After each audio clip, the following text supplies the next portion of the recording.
عزیزان من، اصحاب ایمان، حضرت انس بن مالک رضی اللہ عنہ سے روایت ہے، وہ فرماتے ہیں میں رسول اللہ صلی اللہ علیہ وسلم کے ساتھ چل رہا تھا۔ آپ صلی اللہ علیہ وسلم کے کندھوں پر ایک خاصی موٹی چادر تھی۔ اتنے میں ایک اعرابی آیا، آپ صلی اللہ علیہ وسلم کے قریب ایک اعرابی آیا اور آپ صلی اللہ علیہ وسلم کی چادر مبارک پکڑ کر آپ صلی اللہ علیہ وسلم کو زور سے کھینچا۔ تو میں نے رسول اللہ صلی اللہ علیہ وسلم کی گردن اطہر کے ایک حصے کی جانب دیکھا کہ اس پر زور سے کھینچنے کے باعث چادر کے کنارے نے گہرا نشان ڈال دیا ہے۔ پھر اس اعرابی نے کہا، اے محمد، اللہ کا جو مال آپ کے پاس ہے اس میں سے مجھے بھی دینے کا حکم دیں۔ تو رسول اللہ صلی اللہ علیہ وسلم اس کی طرف متوجہ ہوئے اور ہنس پڑے اور اسے کچھ دیے جانے کا حکم دیا۔ سبحان اللہ۔ تو میرے بھائیوں، یہ ہمارے پیارے نبی جناب رسول اللہ صلی اللہ علیہ وسلم ہیں جو اپنے طرز عمل سے ہمیں یہ تعلیم دے رہے ہیں کہ ہم کیسے اپنی طبیعتوں کو، اپنے نفوس کو ہر حال میں لوگوں کے ساتھ احسان و بھلائی کرنے کا خوگر بنائیں۔ لوگ ہمارے ساتھ اچھا سلوک کریں تو ہم بھی ان کے ساتھ اچھا برتاؤ کریں، اور اگر ان کا سلوک ہمارے ساتھ ناروا ہو تب بھی ہم برائی کا بدلہ برائی سے نہ لیں، کیونکہ احسان ایسی عظیم صفت ہے کہ جسے یہ حاصل ہو جائے تو پھر وہ اس کے تمام معاملات زندگی میں جلوہ گر ہوتی ہے۔ کسی سے محبت ہو یا قطع تعلقی، غیظ و غضب ہو یا خوشنودی، تنگی ہو یا راحت، اس کے ہر قول و عمل سے احسان و بھلائی ہی پھوٹتی ہے۔ چنانچہ ذرا غور فرمائیں کہ حضرت یوسف علیہ السلام جب سخت آزمائش سے گزر رہے تھے اس وقت ان سے کہا گیا، اِنَّا نَرَاكَ مِنَ الْمُحْسِنِينَ، یعنی ہم آپ کو ان لوگوں میں سے سمجھتے ہیں جو احسان کیا کرتے ہیں۔ اور احسان کا معنی نیکی میں زیادتی ہے، یعنی دوسروں کو ان کے حق سے زیادہ نوازنا، خالصتاً اللہ تعالیٰ کی رضا کے لیے۔ اور اس کے اس فرمان مبارک کی تعمیل میں ان اللہ یأمر بالعدل والاحسان، یعنی بے شک اللہ انصاف کا اور احسان کا حکم دیتا ہے۔ حضرت ابوبکر صدیق رضی اللہ عنہ نے بھی جب رب رحمان کے حکم کی بجاوری کرتے ہوئے احسان کی اس تعلیم کا عملی نمونہ پیش کیا، چنانچہ وہ مصطح بن اثاثہ رضی اللہ عنہ سے قرابت داری اور ان کی محتاجی کے باعث انہیں کچھ نہ کچھ دیتے رہتے۔ پھر ایک موقع پر مصطح نے حضرت ابوبکر صدیق رضی اللہ عنہ اور ان کے گھر والوں کے ساتھ بدسلوکی کا معاملہ کیا، تو حضرت ابوبکر صدیق رضی اللہ عنہ نے فرمایا، واللہ لا انفق علی مصطح شیئا ابدا، یعنی واللہ اب میں مصطح پر کچھ بھی خرچ نہ کروں گا۔ تو اللہ تعالیٰ نے یہ آیت نازل فرمائی، وَلَا يَأْتَلِ أُولُو الْفَضْلِ مِنْكُمْ، اور تم میں سے جو اہل خیر ہیں وہ ایسی قسمیں نہ کھائیں، یہاں تک کہ فرمایا وَلْيَعْفُوا وَلْيَصْفَحُوا أَلَا تُحِبُّونَ أَن يَغْفِرَ اللَّهُ لَكُمْ وَاللَّهُ غَفُورٌ رَحِيمٌ، یعنی اور انہیں چاہیے کہ معافی اور درگزر سے کام لیں۔ کیا تمہیں یہ پسند نہیں کہ اللہ تمہاری خطائیں بخش دے، اور اللہ بہت بخشنے والا بڑا مہربان ہے۔ تو حضرت ابوبکر صدیق رضی اللہ عنہ نے فرمایا بلا واللہ انی لأحب ان یغفر اللہ لی، قسم اللہ کی میں تو اللہ کی بخشش کا خواہاں ہوں۔ چنانچہ اسی وقت مصطح رضی اللہ عنہ کا وظیفہ جاری کر دیا اور فرما دیا کہ واللہ اب عمر بھر اس میں کمی کوتاہی نہ کرو۔ تو میرے بھائیوں، اہل ایمان کا شعار اور ان کی زبان پر یہی نعرہ بلند ہوتا ہے کہ ہم خیر و بھلائی کی تبلیغ و تشہیر کرنے والے ہیں، بدخواہوں کا ناروا سلوک ہماری راہ میں کوئی رکاوٹ نہیں ڈال سکتا۔ رب العالمین کے اس فرمان مبارک پر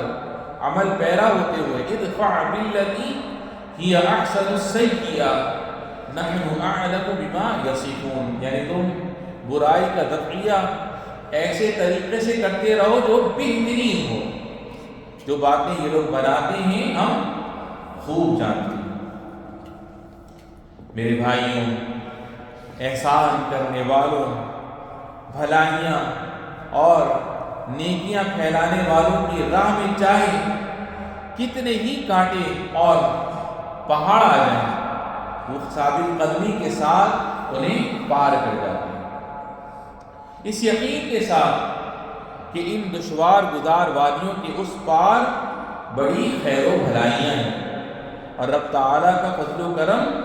ان کا منتظر ہے۔ اللہ کے نیک بندوں، خیر و احسان، نیکی و بھلائی کے بہت سے راستے ہیں، اس کی بہت سی صورتیں ہیں، مگر ان میں سب سے افضل والدین کے ساتھ حسن سلوک ہے، ان کے حقوق کی ادائیگی ہے۔ پھر احسان کا دائرہ کار وسیع تر ہوتا چلا جاتا ہے اور پوری فیملی کو اپنی آغوش محبت میں ڈھانپ لیتا ہے، جو خاندان میں آپسی اتحاد، باہمی معاونت اور محبت و شفقت کو فروغ دیتا ہے۔ پھر ایک قدم اور آگے بڑھیے تو خیر و احسان کی راہیں مزید پھیلتی چلی جاتی ہیں تاکہ بنی آدم کا ہر فرد ان سے مستفید ہو جائے۔ ارشاد باری تعالیٰ ہے وَاعْبُدُوا اللَّهَ وَلَا تُشْرِكُوا بِهِ شَيْئًا وَبِالْوَالِدَيْنِ إِحْسَانًا وَبِذِي الْقُرْبَى وَالْيَتَامَى وَالْمَسَاكِينِ وَالْجَارِ ذِي الْقُرْبَى وَالْجَارِ الْجُنُبِ وَالصَّاحِبِ بِالْجَنبِ وَابْنِ السَّبِيلِ، یعنی اور اللہ کی عبادت کرو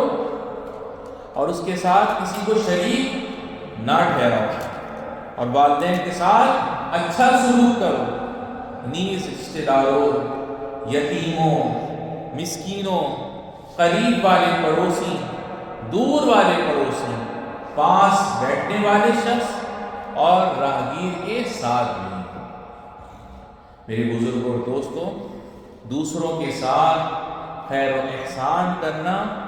ایک ایسے بلند معاشرے کی پہچان ہے جو اپنے رب کی اطاعت کرتا ہے، اپنے نبی صلی اللہ علیہ وسلم کے طریقے کی اتباع کرتا ہے،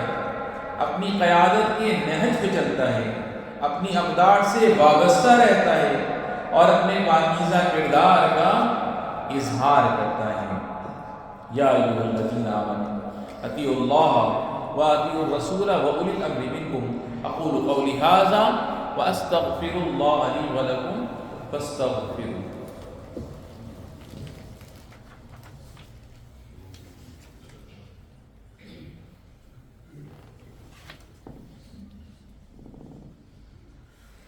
الحمد للہ وحدہ والصلاة والسلام علی من لا نبی بعدہ اما بعد۔ خیر و احسان کرنے والوں، بندہ مومن ہر گھڑی خود پر اللہ تعالیٰ کے بے شمار احسانات و انعامات کو پیش نظر رکھتا ہے، پھر یہی استحضار اسے ہر دوسروں کے ساتھ بھی خیر و احسان کرنے پر آمادہ کرتا ہے۔ رب تعالیٰ کے اس فرمان پر عمل پیرا ہوتے ہوئے وَأَحْسِنْ كَمَا أَحْسَنَ اللَّهُ إِلَيْكَ، اور جس طرح اللہ نے تم پر احسان کیا ہے تم بھی دوسروں پر احسان کرو۔ اور آخر ایسا کیوں نہ ہو جبکہ اللہ تعالیٰ نے اپنے بندوں کو خیر و احسان کی ترغیب دی ہے اور ان سے یہ وعدہ فرمایا ہے کہ وہ ان کے خیر و احسان کے کاموں کو سنبھال رکھیں اور ہرگز ان کا اجر رائے گا نہیں جائے گا۔ ارشاد باری تعالیٰ ان اللہ لا یضیع اجر المحسنین، یقین جانو کہ اللہ نیک لوگوں کے کسی عمل کو بیکار جانے نہیں دیتا، بلکہ اللہ سبحانہ و تعالیٰ انہیں ان کے نیک اعمال کا بدلہ دیتا ہے۔ وہ لوگوں کے ساتھ احسان و کرم کا معاملہ کرتے ہیں تو اللہ رب العزت بھی انہیں احسانات و انعامات سے نوازتا ہے، اور یہی عادات ربانی ہیں۔ ہل جزاء الاحسان الا الاحسان،